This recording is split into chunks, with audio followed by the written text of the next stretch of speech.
오늘은 이제 솔로몬의 영화의 극치입니다. 로마가 최전성기 때가 오현제입니다. 아마 역사 시간에 배웠을 겁니다. 오현제. 마지막 황제가 마크스 아우렐리우스인데 글래디에이터 영화 보면 그 코모두스라 이래가지고 자기 아들에게 왕위를 물려줍니다. 최전성기인데 로마가 언제부터 이제 멸망의 단초가 되었는가? 마크스 아우렐리우스가 아들에게 세습을 한 겁니다. 로마는 세습 사회가 아니고 왕은 집정관인데 원로원에서 이게 선택을 합니다. 최고의 사람을 선택했는데 그때부터 이제 세습을 하게 되면서 로마가 그때부터 몰락을 했다. 그렇게 이제 평가를 내리는 것이죠. 로마가 대제국이 된 것은 왕을 제대로 잘 세웠기 때문인데 최고로 전성기 때 그냥 아들을 세우는 바람에 그때부터 로마는 조락했다는 것이죠. 굉장히 중요한 시사점입니다. 최전성기 때인데 이런 성공의 요인이 있고 실패의 요인인데 그게 다 나타나고 있습니다. 본문은 솔로몬의 통치 최전성기입니다. 두 가지가 나타나고 있다는 것을 이미 전제를 아마 하고 계실 것입니다. 어떻게 솔로몬 때 최고로 부강한 나라가 되었을까? 그 원인이 무엇인가 하는 것인데 그 원인은 딱 하나입니다. 다윗처럼 하면 돼요. 죽으라고 하나님의 말씀 의지하고 나라를 세우면 하나님께서 반드시 부흥을 주시고 그것은 영적인 부흥만 주는 것이 아니고 전 나라 전체를 하나님께서 세워주시는 것입니다. 근데 또 여기에 이제 조락의 씨앗이 나타나고 있습니다. 그 씨앗이 무엇이냐입니까? 이 엄청난 부귀영화, 명성들, 하나님께서 주신 축복들, 외교 사절이 막 절비하고 막 부족한 것이 하나도 없었습니다. 최전성기자 않겠습니까? 아마 인류 역사상 이처럼 부강하고 영화로웠을 때는 아마 중국의 우한도 이 정도까지는 되지 않았을 것으로 저는 짐작이 됩니다. 솔로몬 때가 얼마나 나라가 부강했는가 하는 것을 알 수가 있습니다. 이때부터 이제 솔로몬이 뭘 하냐니까 왜 이런 영광이 왔을까 하는 그 질문을 안 하고 있는 것입니다. 이 보면 서바 여왕이 솔로몬을 만나러 왔습니다. 서바 여왕은 9절에 보면 압니다. 당신이 하나님이 당신을 세웠고 왕이 되게 했고 당신에게 지혜를 주었고 하나님께서 공의와 정의를 당신을 통해서 세우고 있다. 딱 눈에 보였거든요. 서바 여왕이 신자가 아닙니다. 불신자입니다. 근데 솔로몬은 그걸 잊기 시작했다는 것입니다. 그러면서 최전성기 때 이스라엘은 벌써 부패가 시작되고 있다. 이 영광이 왜 왔는가? 영광에 취하면 안 되는데 영광이 온 이유가 뭘까? 그 질문을 해야 되는데 너무 많으니까 너무 축복이 많으니까 거기에 빠져버린 것입니다.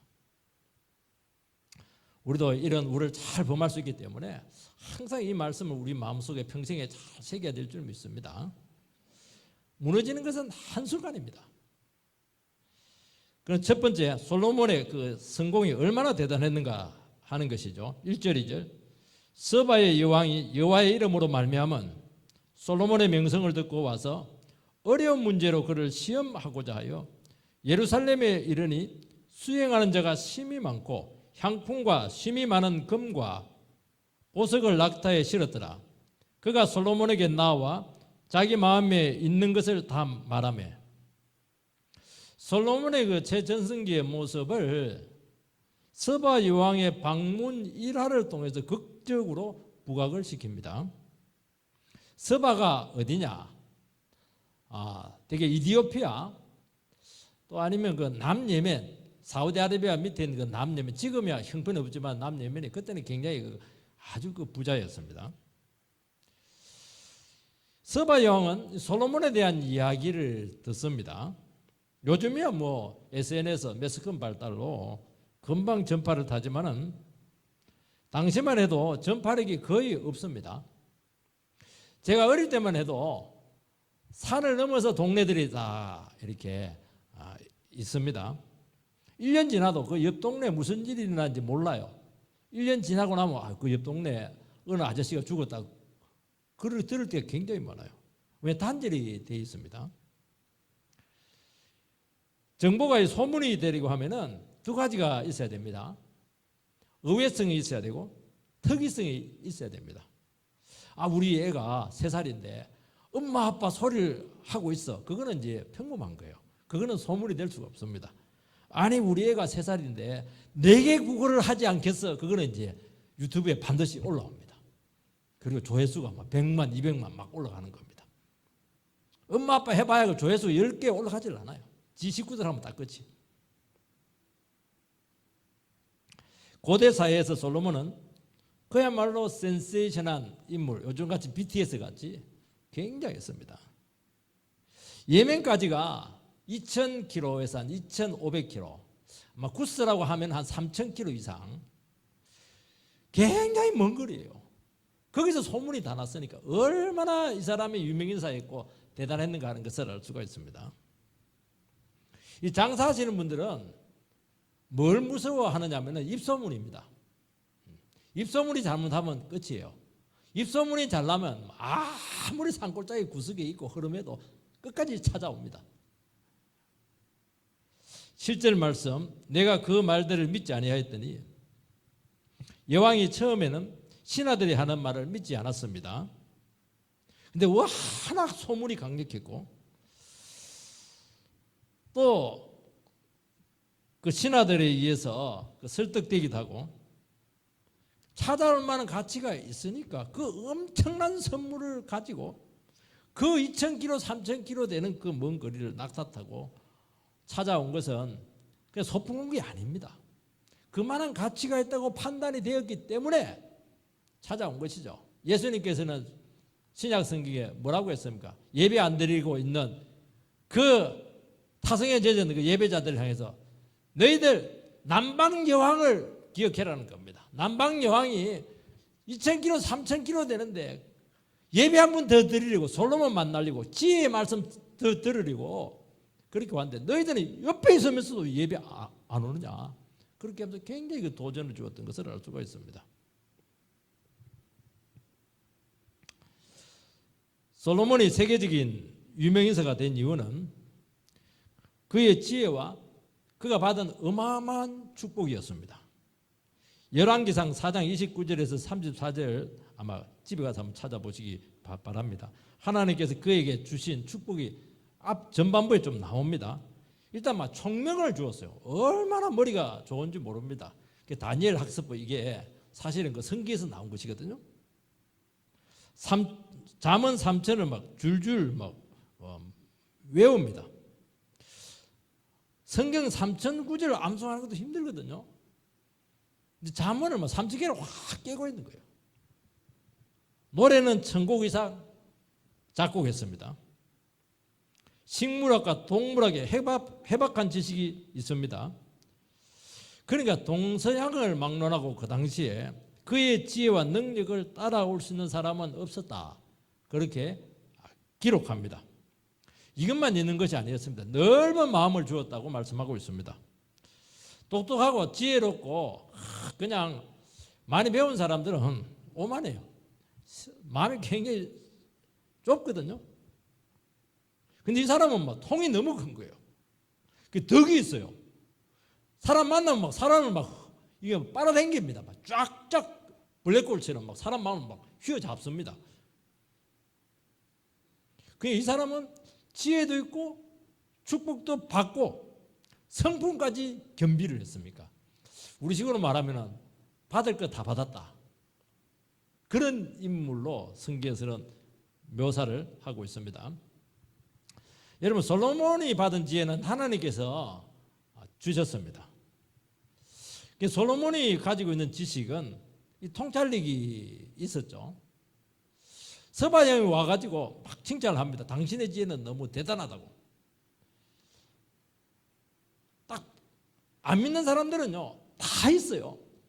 권력도 있고 명성도 있고 돈도 있고 다 있는데 하나가 없어요. 성경적인 지혜가 없습니다.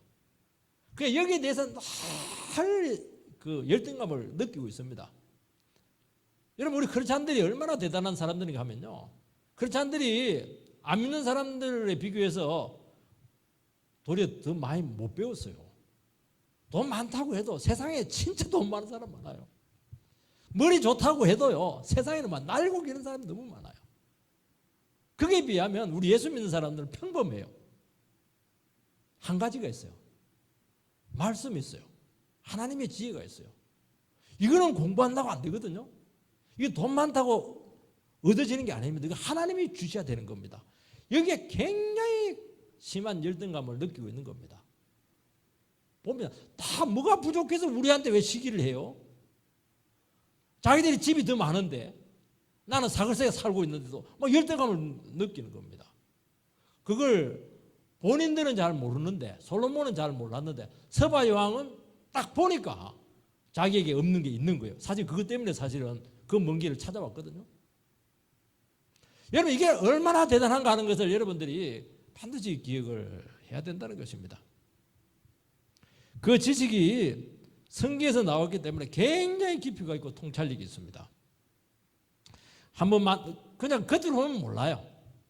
만나서 한번 대화를 해보면은 압니다. 아, 다르구나. 급수가 다르구나. 정말 대단한 사람이구나 하는 것을 알게 되었다는 것입니다. 솔로몬의 지혜는 잠언서, 전도서, 여기서 아가서 이런 데서 이제 많이 나타나고 있는데, 인간 본질에 대한 문제들, 하나님의 존재와 같은 어떤 전도 설교적인 그런 요인들이 많아요. 우리말은 영성을 뭐 깊이 있게 한다든지, 아니면 신앙 성수를 확 시켜준다든지, 그런 것들이 아니고 안 믿는 사람들에게 하나님을 소개하는 데 있어서는 아주 탁월합니다. 그리고 솔로몬은 성경적인 지식만 있었던 것이 아니고 일반 은쪽, 식물학, 동물학, 경영학, 군사학, 외교학, 이런 일반 은총적인 지식에서도 상당히 일가견이 있었다는 것을 알 수가 있습니다. 그래서 여왕이 솔로몬을 만나고 난 뒤에 감동을 받고 감탄을 연발하고 있습니다. 6절 7절 왕께 말하되 내가 내 나라에서 당신의 행위와 당신의 지혜에 대하여 들은 소문이 사실이로다. 내가 그 말들을 믿지 아니하였더니 이제 와서 친히 본즉 내게 말한 것은 절반도 못되니 당신의 지혜와 복이 내가 들은 소문보다 더하도다. 서바 왕이 직접 솔로몬을 찾아와서 상대를 해보니까 소문보다 더 대단했다는 것입니다. 여러분, 우리가 유명인사들을 이렇게 많이 명사들을 이렇게 소개받기도 하거든요. 환상이 있습니다. 저 사람 만나서 교제해 보면 그런 마음이 있는데, 직접 한번 실제로 만나서 교제해 보면은 생각보다 훨씬 떨어지는 사람들이 훨씬 많습니다. 진짜 대단한 인물인데 지식적으로라든지 또 성품적으로 실망하는 경우가 참 많습니다. 왜 그러냐니까 소문이라고 하는 것은요, 되게 축소되지 않아요. 되게 막 몇 분 이게 지나가 버리면 막 눈두덩이처럼 이게 부풀려지기 때문에 실제로 거품이 빠진 그 모습으로 딱 상대로 대하면은 실망하는 경우가 참 많거든요. 근데 솔로몬은 소문보다도 상대를 해보니까 소문은 뭐 약과예요. 진짜 진면목을 몰랐던 것입니다. 만나서 딱 보니까 뭐 소문보다 훨씬 탁월한 거 이게. 놀랬죠 그냥. 서바에 막 뒤로 막 까무러쳤습니다. 얼마나 감동을 했더니 감동을 했다, 감탄을 했다, 이게 막 계속 나오는 겁니다 이게. 이 서바 왕이 솔로몬을 찾아온 것은 그가 유명하고 단지 뛰어났기 때문에 어려운 문제로 시험하고자 했다, 그렇게 기록이 되어 있습니다. 그 당시 그 풍습상 왕족이나 귀족들 사이에서 아니면 지식인들 사이에서 아주 인물이 유명하거나 정말 대단하다고 정평이 나게 되면 직접 찾아가서 이 테스트하는 경우가 아주 많았다고 합니다. 근데 우리는 테스트한 시험 문제가 무엇인가 굉장히 궁금한데 여기에 대해서는 뭐 기록이 안 되어 있습니다. 성경 기록 내용 자체가 뭐 중요한 건 아니라는 겁니다. 2절에 보면은 서바 여왕이 데리고 온 수행원하고 이 선물들이 막 나오는데 너무 많아요. 테스트용으로서는 너무 많습니다. 테스트용만은 아니었다는 것이죠. 수행원도 많고 향품, 그 당시 향품은 엄청 비싼 겁니다.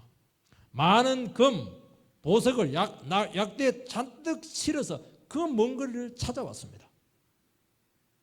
그런데 이 물품들을 자세히 살펴보게 되면은 그 당시 주요 무역 품목이라는 것을 알 수가 있습니다. 실제로는 시험하러 왔지만은 국빈 방문 형식을 띄었다고 할 수가 있고, 솔로몬에게 무역 협정이나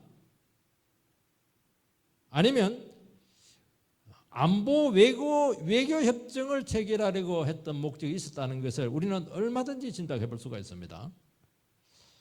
그 당시 지금은 석유가 없어가지고 남예면에 또 굉장히 싸우기도 하고 내전도 많은데 그 당시는 거기가 교역의 중심지였습니다. 홍해를 딱 끼고 있지 않습니까? 홍해를 통해서 어디로 갈 수가 있냐? 인도 갈 수가 있어요. 터키를 갑니다. 아라비아를 막 다닐 수가 있어요. 그 북아프리카를 막 진출하고 이집트를 막 갈 수가 있습니다. 근데 어디를 못 가냐니까 북쪽 지역을 못 가요. 북쪽 지역의 그 부자 나라가 두로와 시돈인데 반드시 거기를 가려고 하면은 이스라엘을 통과해야 됩니다. 그래서 다목적으로 아마 이 서바 여왕이 엄청난 그 선물을 가지고 많은 수행원들, 대통령 가면 막 경제 사절단들 막 데리고 가지 않습니까? 3절 말씀, 솔로몬이 그가 묻는 말을 대답하였으니 왕이 알지 못하여 대답하지 못한 것이 하나도 없었더라. 서바 여왕은 솔로몬을 만나서 대화를 했는데 여왕이 알고 있던 모든 지식들을 다 풀어냅니다. 그리고 많은 풀리지 않은 고민들이 있었고, 이 사람은 여왕이지 않습니까? 국가적인 얼마나 골치 아프고 어려운 문제들이 산적했겠습니까? 또 스스로 어렵다고 여기는 것들을 생각나는 대로 물었다고 말씀하고 있습니다. 물론 그래서 그걸 한번 테스트해보고 시험해보러 왔다고 하지만은 1번, 2번, 3번, 4번 수학 문제처럼 시험 문제 내듯이 하지는 않았다는 것이죠. 이런저런 대화를 하는 과정에 수많은 여러 가지 질문들이 오고 갔다는 것을 알 수가 있습니다. 첫 만남이에요. 첫 만남과의 대화에서 여왕의 모든 것을 다 물었다는 겁니다. 어떻게 물을 수가 있습니까? 솔로몬이 막 핀잔을 준다든지 또 막 버벅거린다든지 대답이 시원찮고 이렇게 하면 절대로 물을 수가 없죠. 왜냐하면 체면이 있기 때문에. 그런데 서바 여왕은 대화를 하면 할수록 마음이 열리는 거예요. 막 빨려 들어가요. 마음이 열리니까 막 평소에 생각했던 거 다 묻는 거예요. 생각하지 못했던 것도 생각이 나서 막 다 묻는 거예요. 물론 솔로몬의 도량과 용량을 보여줍니다. 여러분, 도량이나 용량이라고 하는 것도 자기가 뭔가 알고 있는 것이 있어야 되는 거예요. 실력이 있는 사람들은 성질 안 냅니다. 실력이 없으니까 반칙을 쓰고 소리를 지르고 이렇게 하는 겁니다. 알고 있는데 왜 그냥 소리를 지르고 그렇게 하는 거 설명하면 되잖아요. 실력이 있었다는 거예요. 실력이. 여러분, 사람 마음은 예민합니다. 어떤 사람 앞에서는 마음이 다칩니다. 어떤 사람 앞에서는 마음이 막 열려요. 정말 실력 있고 포용력 있고 덕이 있고 지혜로운 사람을 만나면 기분이 너무 좋고 막 그냥 마음이 막 뚫리고 열립니다. 여기서 보면 알지 못하여 대답하지 못한 것이 없었다고 말씀하고 있습니다. 어떤 문제나 질문에 대해서도 애매하거나 논리적으로 말이 안 되는 것이 없었습니다. 모든 것이 명쾌했고 질문자의 의도까지 파악해서 근원적으로 접근을 했다는 것이죠. 이것은 깊은 성경적인 통찰력과 지혜에서 나왔다는 것을 이야기하는 것입니다. 세상적인 지혜는 이게 되지를 않아요. 왜냐하면 세상의 모든 지혜는 하나님께서로부터 나오지 않았겠습니까? 지혜의 하나님이시거든요. 지혜의 하나님이라고 하는 것은 무엇을 이야기하냐니까 하나님을 알아야 세상 돌아가는 거, 인생의 본질들, 인생의 근본들, 하나님의 뜻들 이런 것들이 통찰력이 생기게 되어 있다는 것입니다. 여러분 우리가 이게 참 중요한 게 하나님을 안다고 하는 것은 뭘 이야기하냐니까 지식이 단편적이지가 않다는 거예요. 하나님의 말씀은 인생을 알게 하고 하나님을 알게 하는 것입니다. 인생만 알아도 얼마나 대단하겠습니까? 우리는 하나님을 아는 것입니다. 인생을 어떻게 합니까? 인간은 죄인이라는 것을 아는 것이죠. 하나님의 무엇에 대해서 우리가 알고 있습니까? 이 죄인을 사랑하는 하나님의 은혜와 사랑을 안다는 것입니다. 인간을 알아요. 하나님을 압니다. 우주의 기원을 알아요. 세상의 끝을 압니다. 인생의 처음과 마지막을 압니다. 이 세상 사회의 본질을 아는 것이죠. 사람들 다 쏟고 있거든요. 세상은 뭐냐?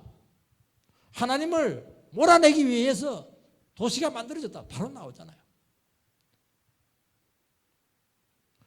이 지혜가 세상 돌아가는 모든 문제들을 제대로 보게 한다는 것입니다. 여러분께 성경을 안다고 하는 것은 이 정도로 우리 인생을 부유하게 하고 대단하게 하고 모든 얽혀있는 것을 전부 다 엮어낼 수가 있습니다.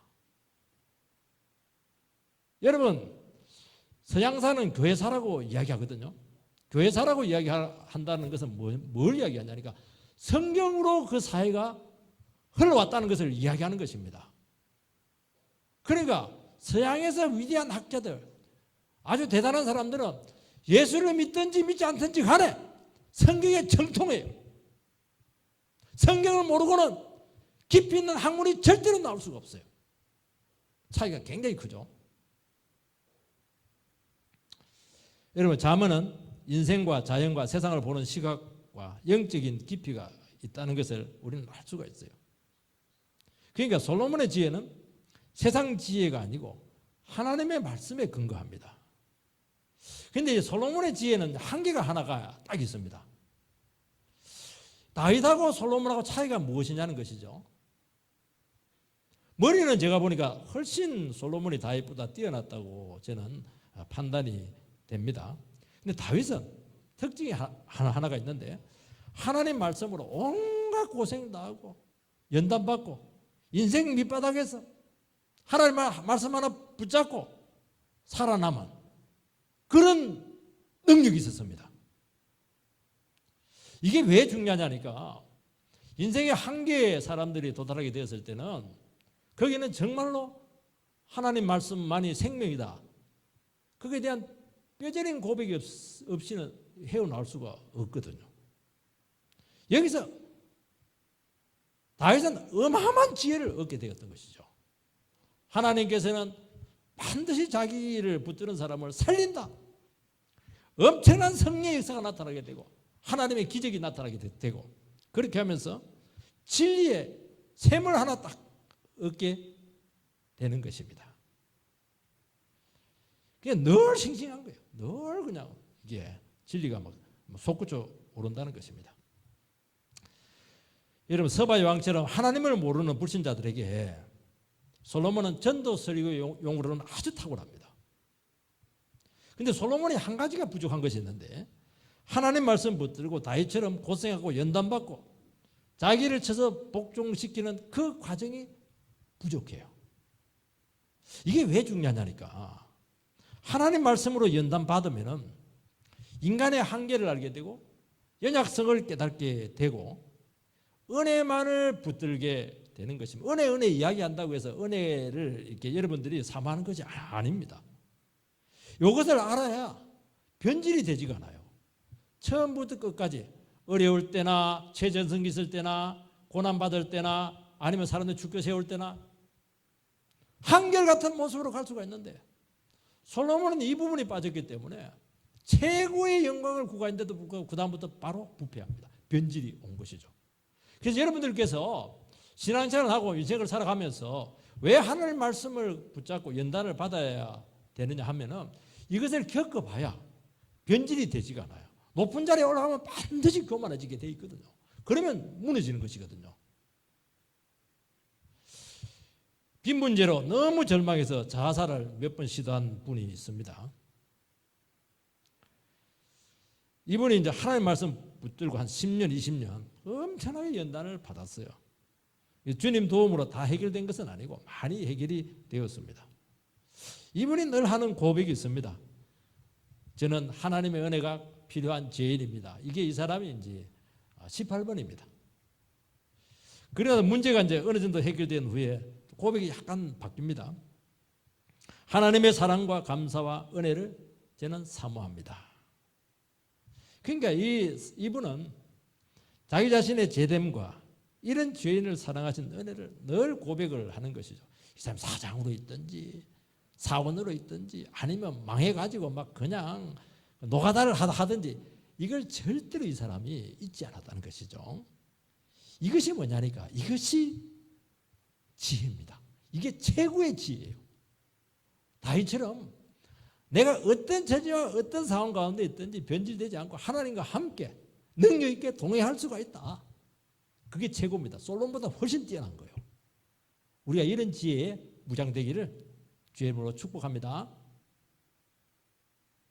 두 번째는 이 영광 속에 나타난 그 조락의 씨앗이 지금 보이고 있습니다. 1절 다시 한번 읽어보면 서바 여왕이 여호와의 이름으로 말미암은 솔로몬의 명예를 듣고 솔로몬의 축복은 여호와의 이름으로 말미암았습니다. 은혜로 이제 받은 것이죠.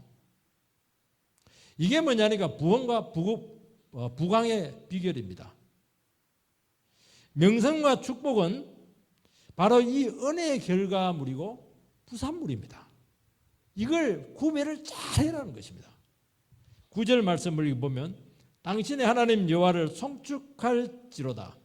여호와께서 당신을 기뻐하사 이스라엘 왕위에 올리셨고 여호와께서 영원히 이스라엘을 사랑하심으로 당신을 세워 왕으로 삼아 정의와 공의를 행하게 하셨도다 하고 서바 여왕이 솔로몬의 지혜와 받은 축복을 보고 감동해서 하나님을 찬양합니다. 서바 여왕이 찬양을 하고 있는데 이 사람은 크리스찬이 아닙니다. 솔로몬을 찬양하는 것이 아니고 솔로몬을 탁월하게 하신 하나님을 찬양합니다. 서바 여왕이 딱 봐도 솔로몬의 영화와 이스라엘의 부흥의 비결이 딱 눈에 보이는 것입니다. 축복만이 아니죠. 지혜를 안다는 것입니다. 서론에도 얘기를 했듯이요. 안 믿는 사람은 솔로몬은 내게는 영화는 별로 없는데 일반 사람들은 솔로몬 영화도 있어요. 그런데 정말 이 서바 여왕이 귀하게 봤던 것은 지혜입니다. 지혜가 대단한 거예요. 이게. 그래서 결국에는 솔로몬의 그 영광과 그 부귀 영화들 모든 것들이 어디서 왔느냐? 하나님의 지혜에서 왔다는 것을 정확하게 보는 것이죠. 이것은 참 대단한 것입니다. 늘 이야기했지만은 세상 사람들은 다 가지지만 한 가지를 못 가져요. 말씀을 못 가지고 하나님의 지혜를 가질 수가 없어요. 이 타고난 거, 이 타고난 것이 안 믿는 사람들은 보고 있는데 정작 솔로몬은 영광에 취해가지고 축복의 부산물에 취해가지고 그것을 서서히 망각하고 있었다는 것입니다. 여러분, 조락과 패망의 시작은 영광과 축복의 지혜에서 은혜를 잊을 때입니다. 내가 대단해. 그래도 내가 이게 문제예요. 그러면 인생이 나쁘게 달라집니다. 하나님을 섬기고 예배드리고 봉사합니다. 근데 그 속에 뭐가 없느냐? 은혜 의식이 없어요. 눈물이 없어요. 감사가 없어요. 기쁨이 없어요. 감격이 없어요. 늘 해왔던 거니까 타성에 젖어가지고 하는 거예요. 이게. 그러면 그 축복과 영광이 도리어 스스로에게 독배로 돌아온다는 것입니다. 도리어 축복 안 받았으면 은혜라도 남아있잖아요. 부귀영화라도 없으면은 하나님께 더 열렬히 기도하잖아요. 그것 때문에 기도 안 하는 것입니다. 왜냐하면 다 했으니까. 내가 수고했어요. 내가 일구었어요. 내가 다 했어요. 그래도 내가 뭔가 내가 문제입니다. 이거. 내가가 없어져야 된다고 분명히 말씀하고 있습니다. 내가가 어디 있어요? 그분이시지. 그분이 다 했어요. 그분이 써준 것만 해도 감사해요. 그분 이렇게 해야 된다. 내가 말은 뭐 그분 하지만 속으로는 안 그래요. 내가 했다는 거예요. 그게 제일 무섭다는 겁니다. 이게. 그 순간 소리 없이 축복은 사라지게 되고 이상해 활력이 딱 떨어져요. 이상해요. 생명이 넘쳐야 되는데 그 상상력이 고갈이 되기 시작합니다. 그러면서 발전이 없어요. 거기서 딱 끝이에요. 끝일 뿐만 아니라 그때부터 이게 쪼그러듭니다. 계속 커져가야 돼요. 교회도 막 활력이 더 있어야 되고 교회도 자꾸 틀을 깨면서 계속 발전해 나가야 되는데 거기서 딱 멈추고 침체가 옵니다. 이거는 회복이 불가능해요. 이게 정말 무서운 것입니다.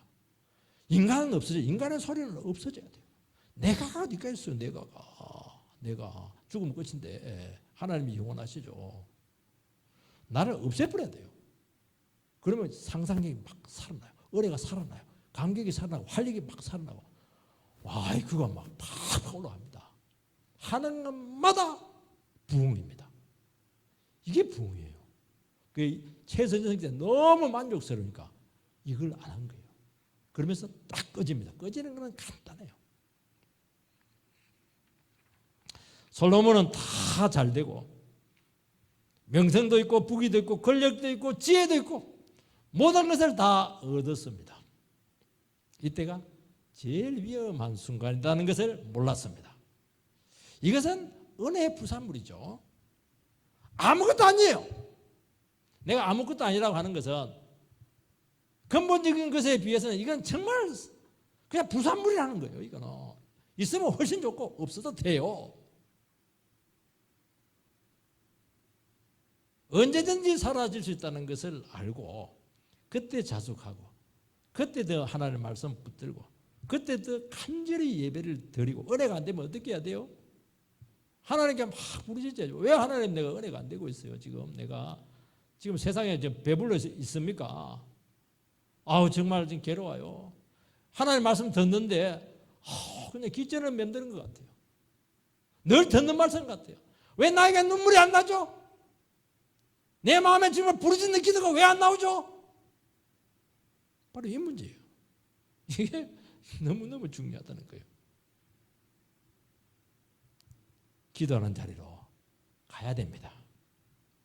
그런데 솔로몬은 남은 인생을 더 눈에 보이는 축복으로 나갑니다. 왜냐하면 너무 재주가 있으니까 돈줄이 보이는 거예요. 지금 더 부강해지고 더 유명해지고 더 많은 축복을 위해서 뭐 했냐? 말씀 가르치고 예배를 권장해야 되는데 비즈니스예요. 비즈니스. 그 경량을 하면 좋은데 재벌 총수를 했으면 되는데 이 사람 문제가 심각한 겁니다. 이게 목사들 중에서 사장님 했으면 좋겠다는 분들이 좀 많아요. 잘못된 거예요. 목사는 목사죠. 솔로몬의 축복이 하나님 백성을 위한 것인지 의문이 듭니다. 1,000번제를 드렸을 때는 1,000번제 드리고 나서는 솔로몬이 지혜를 구합니다. 근데 그 지혜라고 하는 것은 백성들을 잘 다스리기 위해서 내가 어리기 때문에 모르기 때문에 가르쳐 달라는 것이고 하나님 너무 기뻐했죠. 그런데 현재 받은 이 지혜는 돈벌이가 지금 되고 있습니다. 그래서 이게 10장에 보면은 지혜하고 돈하고 지혜하고 재물하고 뭐 같이 나와요. 지혜 금, 지혜 재물, 지혜 뭐 선물 막 짬뽕이 돼가지고 뭐 같이 나와요. 돈벌이 한 거예요. 점점 영적 생명력은 사라지고 있는데도 불구하고 본인뿐만 아니라 아무도 지금 눈치채지 못하고 있습니다. 그러면 어떻게 되느냐? 어느 순간 하나님이 떠나고 버렸다는 것을 알게 되는데 그때는 더 이상 돌이킬 수가 없습니다. 왜냐하면 중독이 되어 있거든요. 너무 많이 나간 거예요.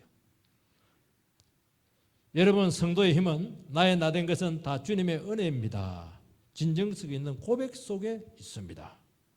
이것을 잊어버리는 순간 그 많은 축복이 껍데기로 전락하는 것을 경험하게 될 것입니다. 여러분, 유명하고 대단한 업적을 남긴 분들을 실제 만나보면 실망될 때가 많다고 하지 않았습니까? 이분들이요, 왜 대단했습니까? 한때 하나님께 크게 쓰였거든요. 하나님께 붙들렸어요. 능력의 종이었습니다. 그러면 어떻게 해야 됩니까? 시일이 많이 지났으면 더 능력이 나타나야죠. 더 영감이 넘쳐야죠. 더 지혜가 넘쳐야죠. 이제 평범 정도가 아니고 평범 이하예요. 그리고 막 야망은 막 더 강합니다. 노욕이 막 생긴 거예요, 이게. 하나님을 떠났기 때문에 영감이 안 나는 거예요. 여러분, 영감이 떨어지는 게 이게 집에 있는 영감이 아니고 하나님의 영감이 떨어진 게 이게 목사가 왜 있습니까? 하나님의 영감 하나 믿고 있잖아요. 이 세상에서 점쟁이들이 영감이 없으면 그냥 죽이잖아요. 목사에게 영감이 안 나타나면 죽여야죠. 그 정도로 무서운 거예요, 이게는. 설교가 안 되는데 왜 목사를 해요? 정말 중요한 문제거든요, 이게.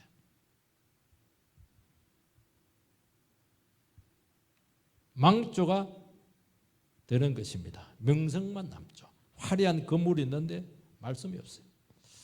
여러분, 은혜의 능력을 빼앗기지 않아야 될 줄 믿습니다. 그러면 어떻게 해야 됩니까? 하나님이 다 했습니다. 모든 귀한 축복은 그분에게로부터 왔습니다. 축복의 그런 대신 주님만 붙들겠습니다. 있는 것은 없는 걸로 치고 그렇게 가야 돼요. 뭐 준 것까지만 없앨 필요는 없어요. 그러면 축복이 계속될 뿐만 아니라 별별 다양한 은혜를 체험하게 되고, 이런 많은 거 좋은 거잖아요. 부자가 뭐가 나빠요. 돈 많은 게 나쁜 거예요. 그거 잘 쓰면 얼마나 하나님은 나를 부유하게 하고 주님께 영광을 돌리겠습니까? 은혜 위에 은혜를 받았으면 더 위에 쌓아야지. 은혜 위에 은혜 넘치라는 거예요. 주님이 하셨고 나를 종으로 드리는 것입니다. 그러면 어떻게 되느냐? 눈에 보이는 부유와 축복이 우리를 얽어매지 못해요. 자유하죠. 싹 끊어집니다. 아무것도 아니야 이거. 그러면서 영혼의 자유가 옵니다. 강력한 성령이 인격을 사로잡아서 능력의 도구로 우리를 붙잡아서 끝까지 우리를 사용할 수 있습니다. 이것만이 우리 자신을 지킬 수 있다고 말씀하고 있는 것입니다. 마지막으로는 재물과 물량을 추구하고 있습니다. 14절부터 29절까지인데 이건 너무 길어가지고 다 읽지는 않고 간단하게 제가 여러분들에게 나열을 하겠습니다. 결론은 뭐냐? 요지는 뭐냐? 솔로몬 영광은 대단했다는 겁니다.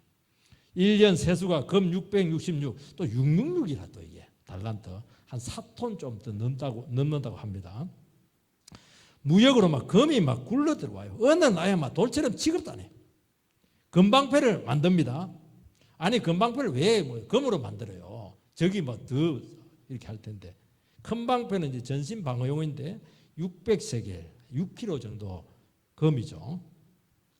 200개를 제작을 하고 작은 방패는 1.5kg 정도 300개를 제작을 하는데 이건 아마 전시용으로 행사용으로 아마 쓰였던 것으로 생각이 됩니다.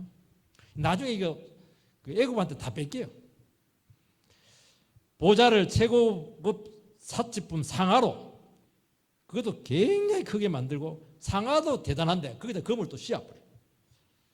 보좌 6,000개가 있는데 상아와 1,000개마다 사자상을 왜 세웠을까?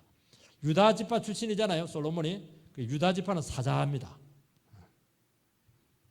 19절 보면 보좌 뒤 둥근 머리가 나오는데 이게 굉장히 애매한 겁니다. 둥근 머리라는 거예요. 이 히브리어로 아콜인데 송아지 머리상이다. 그렇게 어원적으로 그렇게 나타나고 있습니다. 그러니까 금오서 신상이 보면 송아지상을 섬기기도 하고 이스라엘 백성들이 출애굽했을 때 금송아지 만들 때 그 송아지상이에요. 그래서 우상이 지금 솔로몬 보좌 뒤에 지금 어른거리고 있는 것입니다. 왜 모호하게 표현을 했겠는가? 아니 송아지상 이렇게 하면 될 텐데 둥근 모양이다, 얼굴상이다 이렇게 이야기하는 겁니다. 모호하게 이야기하는 것은 드러내고 싶지 않다는 것이죠. 팔걸이가 사자상이고 음식은 막 금그릇이고 고급 목재 네바논 백항목은 막 지천에 널려 있습니다. 이 정도 되면은 주체가 안 되는 것입니다. 보좌의 규모를 크게 하는 것은 위상이 워낙 높으니까 위상에 맞게 이렇게 크게 만드는 것입니다. 이미 축복의 부산물에 마음이 많이 빼앗겼습니다.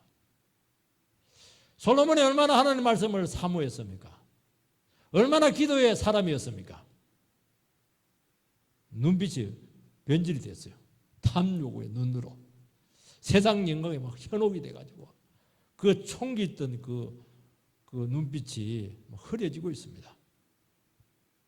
여러분, 축복의 부산물은 아무것도 아닌 것이 되어야 하는데도 불구하고 그러기에는 너무 많은 거예요.